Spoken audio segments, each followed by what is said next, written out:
Good morning, Flosstube. My name is Erica and I'm here to talk to you about my stitching. Not sewing today. I have not sewn anything in quite some time, despite having the cutest freaking llama Christmas wall hanging I need to get started on. This is Flosstube 15. If you're new, thank you for checking me out. I hope you hang out today because I have some really exciting news to share and show. If you are returning, you guys are awesome. I love spending my Sundays with you. I love all of the comments. I really appreciate everybody who tunes in. You guys are amazing and one of the highlights of my week by far every single week. So I'm on a time crunch today. I have 23 minutes left that I can really do this. My husband is taking my son to go see Toy Story 4 and they need to leave the house at a certain time, so I have about 23 minutes. So, which is okay because I only have 2 whips today and some haul and the giveaway. So I should be able to fit it all in. I'll make it work. I've only worked on 2 things all week. And I didn't touch my dad's fishing one. I have not touched my Christmas village or my Halloween village or my Jack Frost tree farm. Those are like my 4 whips that are long standing. I haven't touched the Jack Frost tree farm in like a month. And I'm finally feeling excited to work on them again. I don't know why I wasn't, but I think we all just go through that where you're really interested in working on a project and all of a sudden you lose interest in it and move on to something else. And so I'm excited to get back to those this week. Tonight is going to be a work day for my shop because I have a couple orders I need to catch up on. So I'll be making a few bags tonight and hopefully be 100% caught up and everything mailed out Monday. And I'll get into some shop news, well, shortly. This week was awesome. My husband had a family day. He is in the Army and he had a family day for his unit on post. And so we went there and it was a fun run, which was really just a fun walk. Bouncy houses, face painting, snow cones, popcorn, cotton candy, pizza, barbecue, all free. The kids had, I hear my daughter yelling. The kids had a blast and my husband competed in a couple events like Frisbee and cornhole and stuff like that. But it was really fun. It was very hot. It was like 92 degrees, but it was really fun. So I think that was really the only exciting thing this week. That was atypical for us, I guess. And then, like I said, they're gonna go see Toy Story 4 today. I try to make sure that we get some alone time with each kid whenever we can. I do bedtime routines separately at night, so I get 20 to 30 minutes with each of them every day at night. And then my son does not take naps anymore. He has quiet time in his room, but that usually ends up ending about 30 minutes before my daughter wakes up, and so I get to hang out with him then. And especially with my husband, because he works so much, I think it's important for my son to really spend time with him. My daughter too, but she's still only 1, so I'm excited for them. They're gonna have so much fun. My son's been talking about it all week. You know, Daddy taking them to the movies. They always get popcorn and Swedish fish, which is disgusting, but that's like his favorite candy at the theaters. And then my daughter and I are just going to work in the garden and go for a run and be outside all day because it's warm but overcast. And she's so cute. She loves working in the garden. I took the prettiest photos of her the other day. She'll water plants with me. She's 1. And if you ask her, like, go water the sunflowers, she knows where the sunflowers are. The corn, the strawberries, the pumpkins. Like, she knows all the plants. Like, it's so cute. Okay. I need to get right into things because I am going to be just, like, at a loss for words. And I am more excited to do this Flosstube than I have been for any Flosstube I've ever done, including the one for my mom of the 250-hour surprise project I did for her that I never even showed you guys because she watches this, and so I didn't want her to see it. But she did get it back from the framers, so if you want to see it framed, you can go to my Instagram, Erica D House. It'll be linked below too. It's beautiful. They did a really good job. They did have to cut a mat to cover up a little border that I did. It was just literally a 1-stitch brown border. There wasn't enough room on the sides, and I knew that, and I had even sewn fabric on the sides to help them stretch it, but it was fraying into the cross stitch. And so he did the best that he could, and it looks amazing. Like, it's totally my fault for not leaving more of a border, but it's really pretty. It's a Little House Needleworks pattern called Orchard Valley Quilting Bee. It was amazing. Whoa. You guys have no idea how hard it was for me to not show this off all week. 2 projects. It looks like 4. 2 projects. Okay, I'm gonna get into shop news next. So I mentioned the other day, I'm so paranoid about time. Okay, I got like 19 minutes still. I mentioned the other day that I was going to have a grotesque amount of haul this week. And I do. And this is part of it. This is a haul that turned into a whip because I was like a 5-year-old on Christmas when I got the alert, or I knew it was going to be delivered at the mail. And I think I was stalking the mailman and I saw him, and I made my kids go out, get it, come home, ripped it in the box. I think I literally was stitching on this 5 minutes later. Could not help myself. Okay. And it, of all people, I don't have it in a project bag. I just have it in the giant Ziploc bag that one of my orders came in. I need to make some more project bags for myself. I have like 5 or 6, but I don't have room for this one. So this is my first Mirabilia. Cathedral Woods Goddess. Oh my God. Oh my gosh. She's so beautiful. So beautiful. And I know my camera doesn't focus for crud, so if you really want a better picture, you can look her up. She's beautiful. And it's interesting. I am pretty new to the world of Mirabilias. There was a design that she did like 2 or 3 years ago, almost identical to this. This one's much better, but it's the same figure of a woman, same antler headdress, same holding vines. So I wonder, I've heard she does companion pieces, but that's not a companion, it's like almost a replica. So I don't know what that is about. If you know what that's about, let me know. So one of the reasons why I got this is because I mentioned Threads Entwined was having this big sale. It was 25% off everything. So I got the pattern for 25% off and the bead kits for 25% off. So all the Mill Hill beads and treasures and everything that goes with that.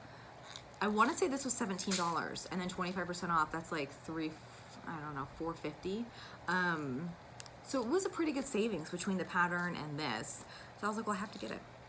I don't know if I really planned on starting it right away, but I started it right away. I ordered all the Kreinik that goes with it, and the DMC from 123 Stitch. And it has 3 colors of Kreinik in there. And oh gosh, you're so pretty. Oh my gosh. This stuff is the worst thing I have ever had to thread on a needle. If you have any tips for how to thread Kreinik, please tell me because it is awful. Sewing or stitching with it's fine, but getting it threaded is awful. And there's 2 more of the same gold color. So 5 spools of Kreinik. So this thing is blinged out. It does require 2 water lilies, which is a brand of overdyed thread, I believe, that I've never used, and I couldn't get it off of 123 Stitch. So if you guys use that, where do you buy it from? Oh, and it's on 28 count. I think it's an even weave, and I think the color, oh God, I'm gonna get my coffee on it, oh my God. I think the color was called Mushroom.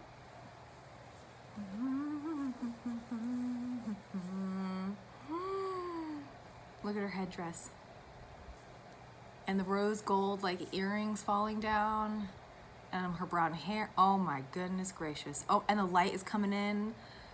Like the heavens are opening up and just showing off how beautiful this piece is. I'm obsessed. I'm so obsessed. So this is probably, I didn't work on it last night. I was busy designing. You'll see that in a second. And so I didn't work on it last night, and I think I got this in the mail like Monday or Tuesday. So this is only about 3 days worth of work. I pretty much work on it every night because I'm obsessed with it. I literally am so obsessed with it. And this cloth, I think it can definitely be cut, but I'm not gonna cut it yet. Like I'm just gonna go ahead and stitch. I've been stitching in hand the whole time on this. 28 count's getting a little bit easier for me. I can definitely stitch faster on Ada, but when I have been working on this, I have not been in a rush at all. I am completely taking my time, living my best life, enjoying every single stitch because it is just beautiful. I mean, I will be sad when this one's done. I say that now, but I'm glad I started at the top. Again, I know you're not gonna let go see too much, but there's so many color changes with the antlers and her hair. And then once you get down to like this part, I think this is gonna go really fast because it's like 2 or 3 colors for the most part. And so I'm glad I'm kind of getting the harder stuff done first. And there's a lot of Kreinik. So that's the only other thing I wanted to say and kind of ask for some advice for those of you who have used it. I've noticed that it is kind of, sometimes a Kreinik will pop a thread. and I'll see it like sticking up a couple strands of the Kreinik, and then I'll just kind of trim it off. But why is it doing that? I mean, I'm sure it's me doing something and not the Kreinik doing anything. Oh my gosh, I love it so much. And one of my new obsessions, Kansas City girl in a Colorado world, who picks out the most amazing patterns to do. Like her patterns are always just either amazing and talented or funny and about queen. But she's doing this one too. And she started, I think, on the dress. So it's really cool to see the progress she's making when I'm doing a different section of it. So that is my one whip from this week. And I'll get into the other one. I'm so excited. Oh, and look, this dress I'm wearing is the dress I wore in my engagement photos. I'm kind of surprised it still fit because I'm about 10 pounds heavier, but it fits. And my husband recognized it as my engagement photo dress this morning, which I thought was really sweet. Okay. My next whip is actually a finished product, an FFO, and it is a pattern that I designed as part of my new shop, which is not a new shop. It's my same shop on Etsy, but I have a new name for it.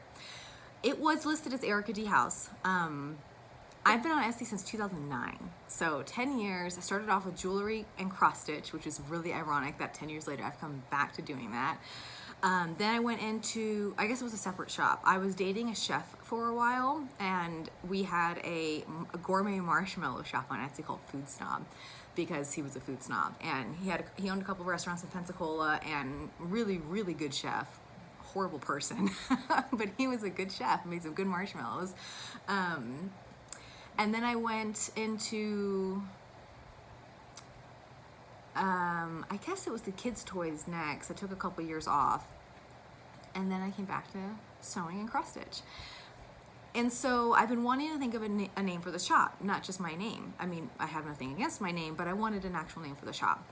And going back and forth with my mom and Christine all week, and because I wanted the name of the shop done before my pattern was done, because I would like to eventually, it's sold as a PDF right now, but I would like to offer it as a physical pattern that you can buy and I can ship to you, because I know not everybody wants a PDF. The good thing with PDFs is, like, I think most people have a printer. I mean, I don't, so that's kind of ironic I say that, but most people should, and so you can print it out. I did this pattern completely from using on my phone. I emailed it to myself, and I would just zoom in on the PDF on my email, and I did the whole pattern like that. So it's very easy to stitch from your phone. It is not a difficult or intricate pattern at all. But anyways, for now it's just as a PDF, but I wanted a shop name to put on the pattern should I, print it to sell and ship to people. So the shop name that I have decided on is Stars Hollow Stitchery. And for those of you who watched Gilmore Girls, you probably recognize that as the fictional town that Gilmore Girls was set in, Stars Hollow, Connecticut. Funny side note, I watched the show as a kid, not as a kid, like as a young adult or teenager or something. I don't remember when it came out. I think it was in high school. And I loved it. And I've rewatched the entire show, start to finish, multiple times since then. And every time I watch the show, I like the characters less and less. Lorelai is a horrible person. She is extremely self-centered and narcissistic and thinks that the whole world revolves around her and that everybody wants to know her opinions. No, done. Rory is a little bit better, but still makes some really bad life choices, which is real life. I remember getting into an argument with somebody about stuff that she had done. I don't want to give spoilers in case anybody wants to watch a 15-year-old show. And I was like, yeah, it's totally unlike her. But then I realized it probably isn't. Like, I just idolized Rory so much growing up, and then when she starts doing all these things that she shouldn't be doing, I was like disappointed in her, but really it's stuff that I probably would have done too. So anyways, Stars Hollow Stitchery covers sewing, covers cross stitch, covers everything. So that is my new shop name, pending Etsy approval, because I've changed my shop name once before, so they have to approve it. And this is my first pattern under that shop name, and it is a reproduction sampler from 1929. Oh, God. The glory of the house is hospitality. I died a little bit inside when I saw the parrot, which I incorrectly said a peacock last week. I don't know why. It's clearly not a peacock. Even when I was writing up the Etsy listing last night, I kept putting peacock, and I was like, what is wrong with you? It is not a peacock. It's a parrot. This is stitch for stitch identical to the 1929 sampler that I found. I think only 2 or I think I did end up finding a third version of the sampler. All done the same, similar colors. This was 1929, obviously. And the names were often first names. I think one was initials, one was a last name, and one was a first name. So it wasn't often first name. Now, I did not put my last name here. House is my maiden name, which is what I go by for pretty much everything. Legally, I have my husband's last name, but it wouldn't fit here anyways. And I didn't want to put House here because I didn't want to confuse people that didn't know my last name. They're like, why did she just label this piece House? Like, no, it's my last name, people. Give me a break. So I just put a random last name there. I'm going to rip it out and put my first name, I think, today, because I just put this on sticky board. I didn't even have to lace the back of it.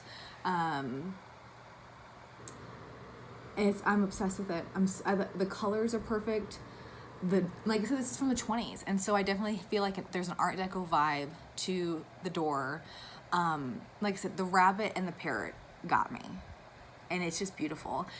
And as I was stitching this, you know, I think stitching is very meditative. You're sitting there making tiny X's over and over and over and over again.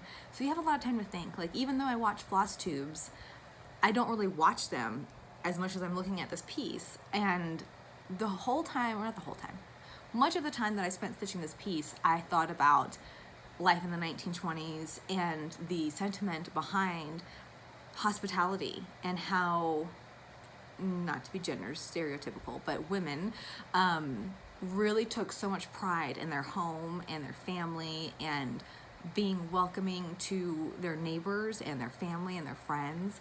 And I just think it's very sweet. And it is a little bit archaic. You know, I'm not trying to be like anti-feminist and be like, women need to get their pearls on and go take care of the home.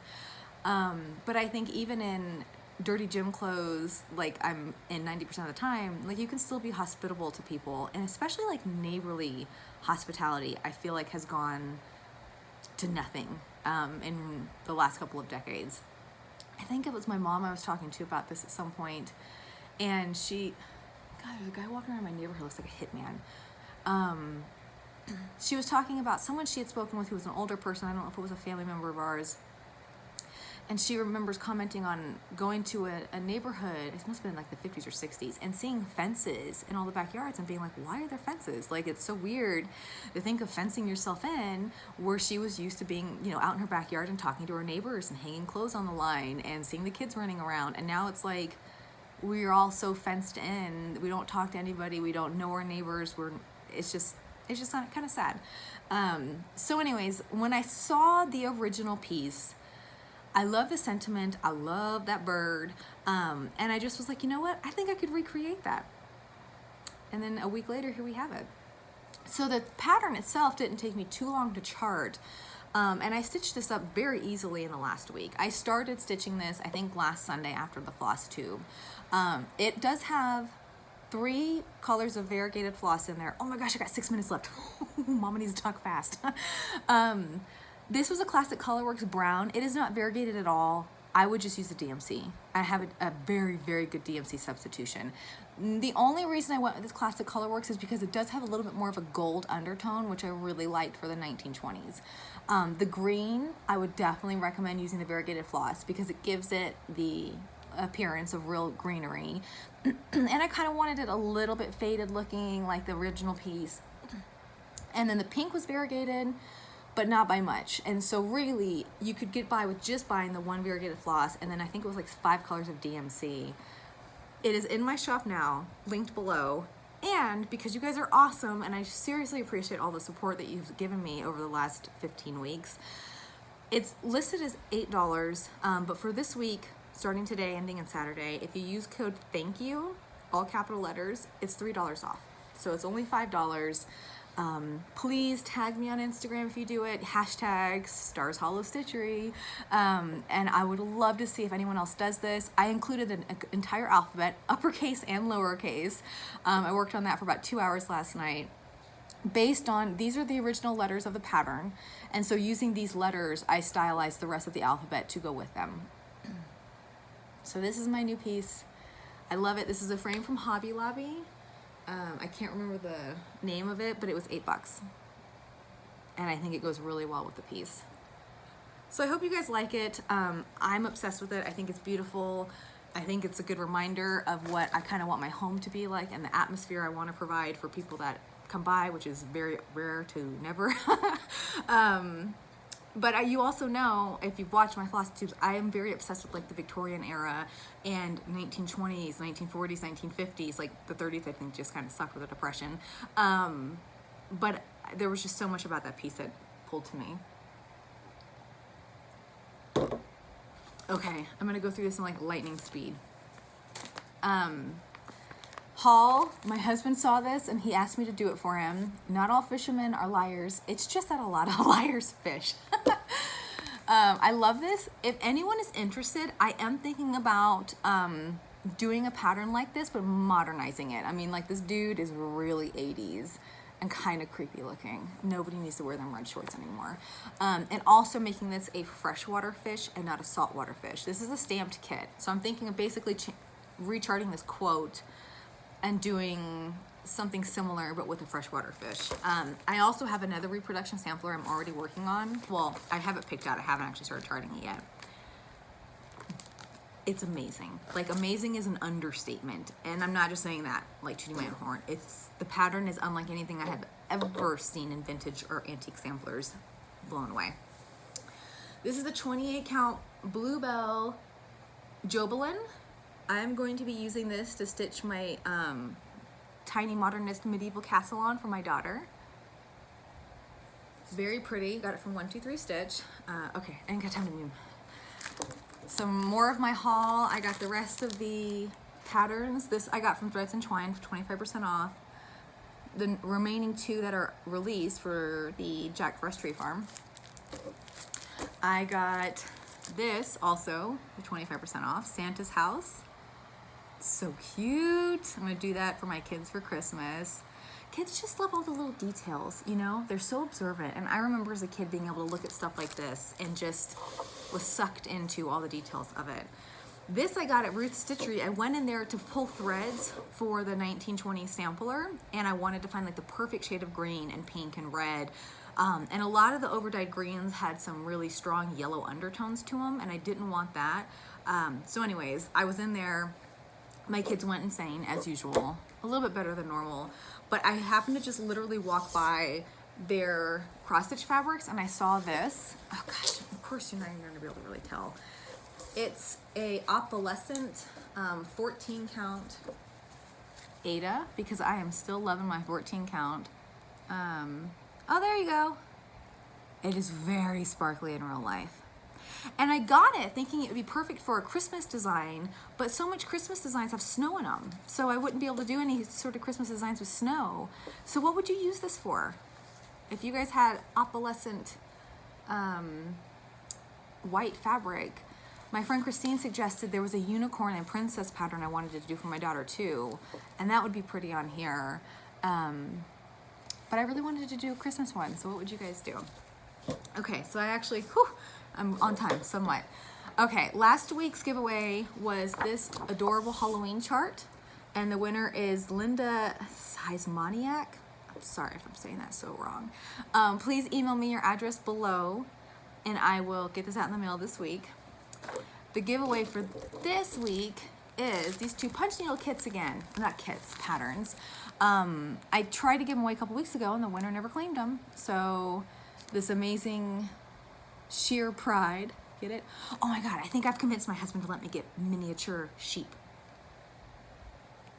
They're adorable. They're 24 inches tall. I want a couple chickens, a couple sheep, and a dog to protect them all. And he really wants a dog, so I was like, you can get whatever dog you want if I can get 2 mini sheep and a couple chickens.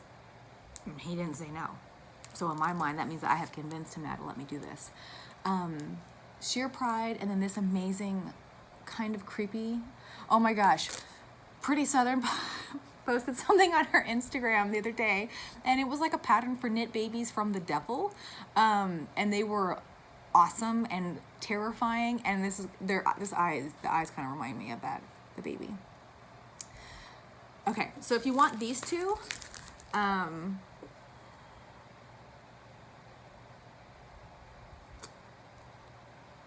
guess just comment below and tell me what you would use shimmery white fabric for. What kind of pattern? Because I need ideas. Okay, so that's it. I made it in time, I think. Thank you guys so much for watching. Thank you for, like I said, your support of the shop and of me and of my stitching. I just cannot seriously express how much joy cross stitch has brought to me. Even more so than quilting. Like, I kind of feel bad. I got really into quilting for like a day and then I stopped. But it's just not relaxing. Like, cross stitch is relaxing. It makes me so happy to do it and so happy to share it with others. And please feel free to go check out my pattern. It finishes as a 6 by like a 7.5. So this is an 8 by 10 frame, and it's, you know, a little bit too much space than I would have really liked on the top and bottom, but it does not look bad at all, and I didn't have to pay to get it framed, and I spent $8. So I'm okay with this. So I really like that it fits into a standard size frame. Oh, that's one other thing I wanted to say about this pattern, and then I'm gonna stop. If you wanted to modernize this a little bit, I was thinking that making the door and the text a very bright aqua or teal, and then doing a dark yellow for the lights and the name, or a really bright, like something that would stand out, a really bright deep yellow. I think that would look really pretty to change that to an aqua and a yellow. Oh, and even on white fabric, that would be gorgeous. Like, there's so many ways to, this is 100% true to the 1920 sampler. Colors, like I said, every single stitch. So I wanted to keep that true to it. But if you wanted to modernize it, change the door to like a red door and maybe green lettering, like, who knows? Oh my God, that'd be like a Christmas one. That'd be so cute. So I hope you guys grab the pattern. Like I said, I'll put the code for $3 off in my shop link below. Please tag me if you work on it, because it would make me so happy to see it. I hope you guys have an amazing day, and I will see you next week.